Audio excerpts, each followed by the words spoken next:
উপস্থিত যত সাধু গুরু বৈষ্ণব সকল ভক্তিমণ্ডলী মায়েদের এবং বাবাদের সবার চরণে জানায় সর্বপ্রথম কীর্তন জগতে সর্বকনিষ্ঠা কীর্তনিয়া চৈতালি মণ্ডল এবং তার ক্ষুদ্র সম্প্রদায় থেকে ভুলন্তি সহস্র কোটি দণ্ডবার্ত বনতি। আজ আমরা সকল ভক্তবৃন্দ মিলে এই যে ফাঁকার মধ্যে সকলে সমবেত হয়েছি, প্রত্যেকটি জীবে বহির্জগতে আমাদের যত লক্ষ্য আলাদা সবার, কিন্তু আজকের এই যে স্থান, এই স্থানে সবার লক্ষ্য হচ্ছে একটাই, সেটা হচ্ছে ঈশ্বরের লয়ে এই ভুবন মঙ্গল হরিনাম সংকীর্তনকে আস্বাদন করতে বসা। তবে সর্বপ্রথম বলে প্রত্যেকটি লক্ষ্যের পিছনে একটি করে উপলক্ষ থাকে। আজকের যে উপলক্ষটা আমাদের সকলেরই জানা এবং এই উপলক্ষটা বড় বেদনাদায়ক, কারণ যেই পিতৃদেবতা যিনি আমাদেরকে সকলকে এই মায়াময় সংসারে রেখে শোকাহত করে তিনি তার নিজ ধামে গমন করেছেন। সর্বপ্রথম আমি প্রথমে না বললেই নয়, তিনি সম্পর্কে দাদু ভাই হতেন আমার। যাই হোক, এই গ্রামে প্রথম যখন আমি আসি, দাদু ভাই আমাকে প্রথম নিয়ে এসেছিলেন এবং তারও পাশাপাশি এক দাদু ভাই আছে কোটাসুরের,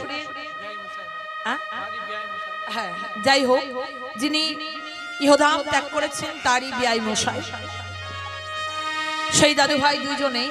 এবং দাদু ভাই আমাকে খুবই ভালোবাসতেন, সর্বদাই এক কথাই চৈতালি নাদবো বলেই তিনি আমাকে খুবই ভালোবাসতেন। তাই না বললেই নয়, আমি এসেছিলাম তারই হাত ধরে এখানে, কিন্তু আবার এসেছি ভাগ্যের এবং আমাদের জন্ম মৃত্যুর যে একটা অনুসরণ খেলা, সেই খেলার মধ্যে দিয়ে দেখুন কেমন ভাগ্য আমাদের, আবারও এসেছি।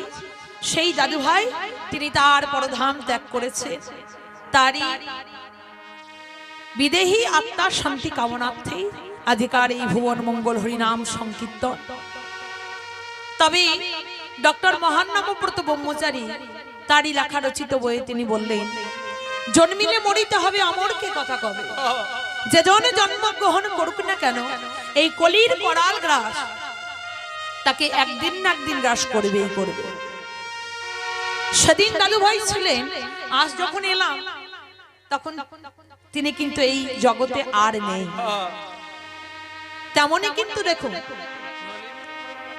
এই যে আমরা মায়াময় সংসারে এসেছি, কার কখন কেমন ভাবে প্রাণ চলে যাবে আমরা কিন্তু কেউ জানি না। আমি ঠিক 4 থেকে 5 বছর আগে এসেছি, তখন দাদু ভাই ছিলেন, হ্যাঁ, এবং আগের বছর তিনি আমার সাথে দেখা করেছিলেন। কিন্তু দেখুন, 1 বছর পর দেখা হওয়ার আগে তিনি কিন্তু তার নিজ ধামে গমন করেছেন। তাহলে আপনারা বলবেন, মা আমাকে এখানে অনেক বাবারা মায়েরা সবাই চেনে, আমার এই কোটাসুরের নিকটে বান্দহা গ্রাম, তাহলে আপনি বলবেন তুমি তোমার নিজের গ্রামটার নাম করছো, এখানেও অনেকেই সবার বাসিন্দা এই গ্রামে, কিন্তু এটা কটা দিনের মাত্র আমাদের এই জগতে কিন্তু ঘুরতে আসা। আজ এই বাড়িতে অনেকেই এসেছেন আত্মীয়, তারা কালকের পর কিন্তু সবাই ইহজগতের বাসস্থান যেখানে সেখানে ফিরে যাবে। তদ্রূপ এই মায়াময় সংসারে এসেছি আমরাও কিন্তু যত জীব আত্মীয় স্বরূপ হয়ে এসেছি। যেদিন আমাদের সময় হয়ে যাবে, যেখানে আমাদের আসল বাড়িটা সেটা হচ্ছে ভবসিন্ধুর ওপারে, সেদিন কিন্তু আমাদেরকে চলে যেতেই হবে। আজকের লীলার বিষয়বস্তু হচ্ছে সেই লীলা, ভবপারের লীলা, যেটা আমাদের শেষের দিনের লীলা। আজকের লীলার বিষয়বস্তু হচ্ছে শ্রী শ্রী রাধা গোবিন্দের নৌকা বিলাস লীলা। তবে আমাদেরকে এই ভবসিন্ধুর এপার থেকে ওপারে আমাদেরকে যেতে হবে, যেখানে আমাদের আসল বাড়িটা রয়েছে। তাহলে যাব কেমন করে? প্রাকৃতিক জগতে যেমন একটা নদীকে পার হতে গেলে একটা নৌকাকে আশ্রয় করতে হয়, তেমনি পাশাপাশি যদি ব্রিজ মনে করেন সেটা। কিন্তু ভবসাগরের একটাই মাত্র নৌকা, সেটা কি? সেটা হচ্ছে আমার প্রভুর নিতাই গৌর রাধা মাধব গৌর হরি রাতুল চরণ রূপী নৌকা। যে নৌকাকে পেতে গেলে, যে নৌকায় চাপতে গেলে, ইহজগতের নৌকায় চাপতে গেলে যেমন পয়সা দিয়ে চাপতে হয়, তেমন ওই রাধা মাধবীর রাতুল চরণ রূপী নৌকায় চাপতে গেলে, নিতাই গৌরের নামে চরণ তুলি, সেই নৌকায় চাপতে গেলে আমাদের দরকার সর্বপ্রথম প্রেম আর ভক্তি। প্রেম ভক্তি যত অটুট থাকবে, সেই নৌকাকে তুমি নিজের করে তত বেশি নিতে পারবে। তবে শাস্ত্র বলছে কি? নলিনীর গলগত জলগোপী তরলং মতিশয় চপলং তত জীবন ক্ষণময়ী সজ্জন সঙ্গতি রেখা ভবতি ভবার নবী তরণী নৌকা। তরণী নৌকা নলিনীর গলগত জলগোপী তরলং, একটি পদ্ম পাতার উপর, একটা পদ্ম পাতার উপর এক বিন্দু জল থাকলে সেটা যেমন হাওয়ায় টলমল খায়, মতিশয় চপলং আকাশের বিদ্যুৎ যেমন চোখের পলক মেলতে মেলতে চলে যায়, তত জীবন আমাদের জীবনটাও কিন্তু তেমন। সেই পদ্ম পাতার উপর এক বিন্দু, ওই প্রাণরূপ আমাদের জলের বিন্দু হাওয়ায় টলমল খাচ্ছে। কখন যে এই মায়ার ঝড়ো বাতাস লেগে পদ্ম পাতার জল জলে পড়ে যাবে আমরা কেউ জানি না। তবে কি আমাদেরকে কর্তব্য কি? ক্ষণময়ী সজ্জন সঙ্গতি রেখা, ক্ষণিক মাত্র যদি আমরা সজ্জনের সঙ্গ করতে পারি, ক্ষণিক মাত্র যদি আমরা সাধু সঙ্গ করতে পারি, ভক্ত সঙ্গ করতে পারি, নাম সাধন করতে পারি, ভবতি ভবার নবে তরণী নৌকা। ভবসিন্ধুর পাড়ি গিয়ে তোমাকে চিৎকার করে করে ডাকতে হবে না, হে দয়াল পার করো, হে নিতাই পার করো বলে। তিনি অনায়াসেই তিনি পার করে দেবেন। তেমনি যেদিন আমাদের সমনে এসে যখন আমাদের নিয়রে দাঁড়াবে, যখন আমাদেরকে নিয়ে যাওয়ার জন্য ওই সমন এসে যখন আমাদের নিকটে দাঁড়াবে নিয়ে যাওয়ার জন্য,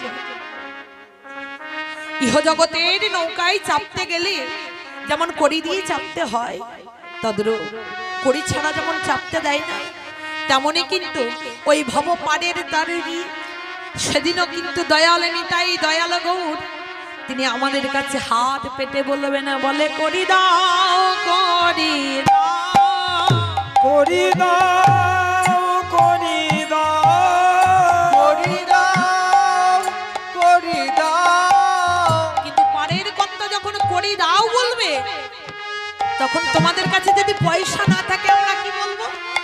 করি নাই করি না করি নাই করি নাই করি নাই করি নাই। সত্যি করি না থাকলে আমরা তো বলবো, পকেটে পয়সা না থাকলে বলবো সত্যি তো আমাদের কাছে করি নাই পয়সা না। হরি বল, সত্যি তো তাই। দয়াল নিতাই তখন বলে, এই মায়াময় সংসারের জন্য তুমি তো গিয়েছো অনেকে দিন, গিয়ে তুমি করলে কি? তুমি করেছো দোতলা ফাঁকা বাড়ি, করেছো তুমি 50 বিঘা জমি, আরে করেছো তুমি ব্যাংকে 10 লক্ষ টাকা জমা। আমি কথার কথা, এগুলো তো আমরা সত্যি করে। কেউ যদি বলে আমার একতলা আছে, কবে আমার দোতলা হবে? ব্যাংকে 5 লক্ষ টাকা আছে, কবে সেটা আমার 10 লক্ষ টাকা হবে? আমার 10 বিঘা জমি আছে, সেটা আমার 20 বিঘা জমি কবে হবে? আর মায়েরা তো আমরা গয়না ভালোবাসি, 10 ভরি গয়না আছে, সেটা আমার 20 ভরি গয়না কবে হবে? হ্যাঁ, সেদিন তো আমরা এটাই বলেছি। কিন্তু না, বলে কি যেটা আসলে জিনিস সেটাই তো তুমি করো নাই। যে আসল ভক্ত সে পাশে থেকে বলে সত্যি তুমি করো নাই, কি করি নাই, সে যখন বুঝতে পারলো, সময় থাকতে যখন বুঝলো না, সময়ের শেষে গিয়ে বুঝলো সেদিন তার হাত নেই মা কিছু করার। সে তখন